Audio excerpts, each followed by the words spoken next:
Hi everybody, I'm here with my cat. I can't kind of see my kitty. There he is. And Stella had some questions for me, and so she emailed them to me, and I had told her I would do a video because it's just going to be easier to answer a bunch of questions in a video. So her first question was, how did you know or decide between a topper and a wig? Did you not choose a topper because of the clip-in and the damage and discomfort to the hair? I did not choose a clip-in topper because I knew my hair was too fragile to sustain the clips and that it would cause me discomfort.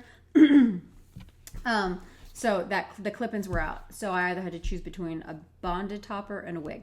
And for the longest time, I really felt that I was going to go with the bonded topper. It was like that or nothing. But when it came down to it, I really couldn't make that leap to commit to shaving the top of my head and bonding something on that I wasn't sure if I was going to like. So it was either do nothing or start looking into wigs. So that's why I started going the wig route to see what was out there. So that's how I got into wigs. And in case people are wondering, because I've always said that I would, I always kind of held bonded toppers and bonding as kind of like the holy grail like solution to hair loss and wearing hair. I have actually made a decision since having started wearing wigs that I will not bond. Just there's reasons for that, but this video is about something else. It works for a lot of women. It really, you have to try different things or explore different options to know what's going to work for you. It's just that I'm really happy in my wigs, and I can talk about the details in another video, but for me, wigs is it for the rest of my life. Number 2, I have tremendous amount of itching and burning. Do you experience that? If so, how is that with wearing hair? If you're referring to stuff that sometimes we get, which is like the itching and burning in general, kind of like, I think it has a technical name like trichodynia or trichodynia. I don't know how to pronounce it. I've had that a lot, and it's very uncomfortable when I've had it. But I haven't really had that with wearing wigs yet. So I can't really comment on it. I'm sure it'll be fine. I would just take that in case, when it happens, But I mean, you can itch your head, with a wig on. You just kind of figure out how to start doing it. If it's an open wefted wig, your finger would go right through the weft. This is a hand-tied wig, and you can still get a pretty good scratch in there. So that's that. If you're asking about if my wig is itchy or if I have itching with the wig, sometimes along the perimeter, either from the tab or through this area, from the frontal area, I could have a little bit itching, but like I'll just like go like this, and like, you see, it's not like anybody really knows what I'm doing. I'm just kind of like lightly scratching like the area there. Even when I do in public all the time, nobody knows what I'm doing. But yeah, sometimes there's a little bit itching. That's not a big deal. Number 3, I know that you recently stopped taking spironolactone and birth control. How did it go? Well, I didn't actually stop taking birth control yet. I plan on doing that. My hair's caught in my glasses. I plan on doing that next year, maybe like February or March. I wanted to space out the time that I actually got off my birth control and the spironolactone, so not to kind of like put my body in some kind of chaotic mode, and I think it was right to do so because, when I got off I was taking aldactone, which is just the brand name of spironolactone. I had dealt with a tremendous amount of water retention. Aldactone is a diuretic. It's used for that, and it's a blood pressure pill. And I definitely had some situation happening there when I got off of it. I was on 200 milligrams for over a decade, basically.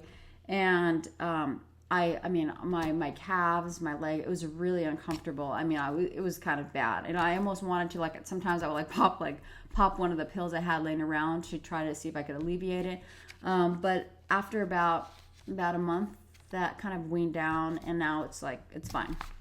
But so I'll try the birth control pill next year.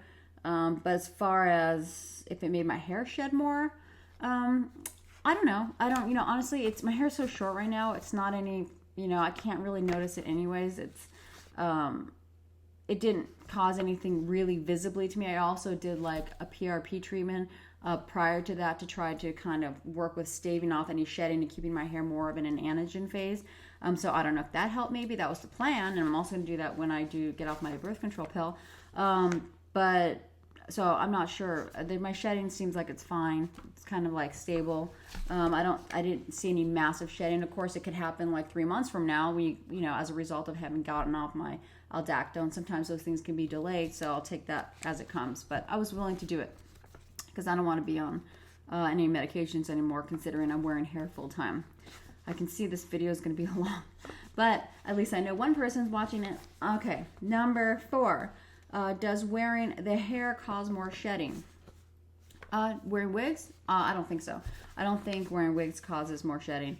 I know that some people have said that with bonding, if you're going to bond a topper, that over the course of time, that can cause some hair loss. I don't know. Not everybody has said that, but I have heard some people say that. That's just something to consider when bonding. But I think most people that go into bonding are kind of going in, for the long haul. They're going to continue doing that, forever. And had I done it, I was really willing to accept the extra loss on the top of my head because I was planning on never going without it again. So that's something to be aware of. But some people have said that. I have not heard of hair loss from wigs or it causing more shedding or anything like that. And I definitely have not experienced that. Number 5. Before cutting your bio hair really short, how did you deal with it when wearing hair? Would you leave it down or put it in a loose ponytail? I left it down. My hair was about a lot of my other videos you can actually see where it is because it looked like kind of like a reverse layer on the back. It was like about right there, and I just used to leave it down under my hair. I used to put my hair in a ponytail, put the wig grip on, and then I would let the hair loose, and then I would just put the wig over it. And since my wigs were very close color, it just looked like it was like a shorter piece of hair under there. So I would just leave it down. I know some people do like a loose ponytail in the back. I found that to be very uncomfortable for me. Again, these are things that you have to try and just see what kind of works for you. And her last question here is, I feel that with taking this leap to wear hair is a finality to the hope. Once I start wearing hair, there will be no way for me to go back. Did you have that feeling too? I don't think that. First of all, I want to say that I think people can wear wigs and or clip-in toppers and still treat your hair loss. You can do both. If that, you can make yourself feel good today and still treat your hair and hope it's going to come back. There's, that's not like you can't. It's not like you wear a wig, you can never go back. But if you mean like once you commit to doing it, like you're done, like you've made a point in your mind that that's it, your hair's not coming back. In my mind, for me, when I reached the point of wearing wigs, I was done. I was done with my hair. My hair has caused me so much emotional devastation. I do have female pattern hair loss. It is not coming back. It is going. It is dry. It's crappy. It's a reminder every, time I used to see it, feeling like all thin around here, around my neck. It was a reminder of what has happened to me. So I really kind of wanted to put a period, bury it and move on. So for me, that was a finality, but it isn't for everybody. I mean, that doesn't mean like you can't go back, you put a wig on and you can't go back to wearing to your natural hair. Of course you can. I would just leave your hair. I think the best thing actually when starting to wear hair is probably to get a wig that's the closest color and the closest length and have it cut in almost very similar. And then work with that and adjust with it. I think that's just the most least devastating way to go about it, to adjust to it. And then later down the line, if you like it, you can change it up. I have longer ones, I have shorter ones, I have different color. You can play around with it if that fits your lifestyle. For some people, it does not. They need to keep consistency because, in their life, they don't want people to know their hair is changing. For my own life, in my lifestyle, I really just wanted it to be something that I could have fun with because, why not just be able to change it up and have it work for me as opposed to against me? So that's just what I did. But I don't think it's a finality to the hope at all. I mean, I maintained hope for a long time. And had I started wearing hair before, like I really feel I should have, I would have still had treated my hair loss and had hoped that it would have come back. But at least I could have left the house and gone out and felt good about myself. So I don't think that is the case, or doesn't have to be the case. But that's gonna depend on how you look at it.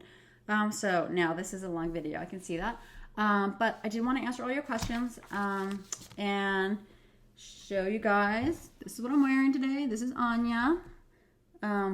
This is what she's looking like. This right here, that's my hair.